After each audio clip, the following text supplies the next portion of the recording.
we got to a point where in 2017, we still had rise in food prices?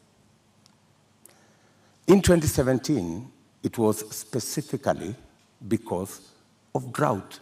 And for your information, the prices of flour, maize flour, went to 140. It didn't go to 230. That's the whole difference. However, then, even in the situation of drought in 2017, what the debate then was 2-kilogram packet of maize was retailing at 140. Today, it is retailing at 230 because compounded with the drought, we just did not produce as we should have produced because we didn't support the farmers the way we have always supported the farmers. Honourable Ruto, I'd like to speak about another issue that is a contributing factor to the cost of living, and that is the high cost of fuel in the country. What do you propose to do with that? Because there's also a current subsidy in place for that. What do you think is the solution to the rising cost of fuel, which, as you know, drives the cost of a number of other products? I think the first thing that we need to do is to look at the taxes, because 50% almost of the cost of fuel in Kenya is taxes. I think it's time, as a country, we looked at, I think there are 15 different taxes on fuel. And I think it's time we relooked at how else do we raise revenue. Which taxes would you be proposing to remove from fuel, the cost of fuel? I think majority of the taxes that are in that bracket, I think there are almost 15 different taxes that are there.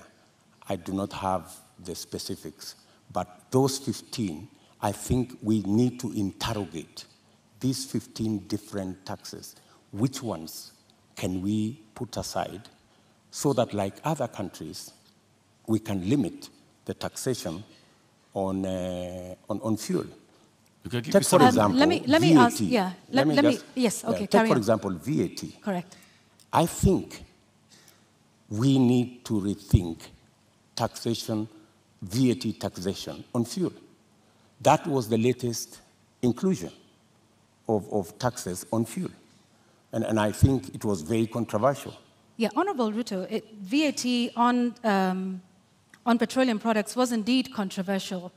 Let me take you back to 2013 when VAT was imposed on this as a condition by IMF. At the time, then Majority Leader Aden Duale said, and I quote, "The 181 members have been convinced by our party leader and our deputy party leader on the rationale of 8% VAT on petroleum products." He went on to say, 181 is a very big number, and we will convince our members from the NASA side. So you, at this point in the year 2015, I believe, when this was passed, were pushing for 8% to be added on VAT. Today, you are saying you want to abolish VAT on petroleum products. Why should Kenyans believe you today? Why wouldn't they? I mean, we live in a dynamic country, and it's only fools who don't change their mind. If you are in a situation where the price of fuel has gone to 160, I mean, it's time to think.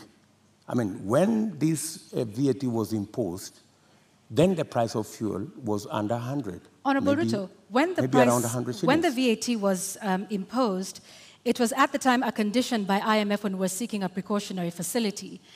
Today we find ourselves in the exact same position with a third tranche of an IMF facility, and once again they are calling for the same issue that we are facing with VAT then is the same one we are facing now. And at the point, IMF has in fact said that we do not need to be removing taxes on petroleum products. So with an IMF facility already in place, are you then saying you are going to go back to the IMF and renegotiate the terms of that loan that is already in place regarding IMF VAT on fuel products? What's wrong with negotiating with IMF? I think any reasonable government, looking at the situation where we are, looking at the cost of living, and how many Kenyans are every day sinking below the poverty line, I think it takes a courageous government to sit down with our development partners, and they are fairly reasonable people, and have a discussion. And I think they are, if not 8%, we need to renegotiate on some of the items that are outstanding. And apart from looking at that, there are other instruments that we can deploy. For example, we have the fuel subsidy fund. We need to think about how that fund is being used, how we are deploying it. Are we deploying it correctly? Is it giving us value? And what changes can be made? We need an open and frank conversation with our development partners who support us. And to the best of my knowledge, they are not unreasonable. They are reasonable people, and they can entertain a conversation on negotiating some of the terms that have been offered to us. Honorable Ruto, I think that will take us into our second conversation tonight, and that is on the issue of national debt. And I'd like to pick up just where you left off. You say our partners, are open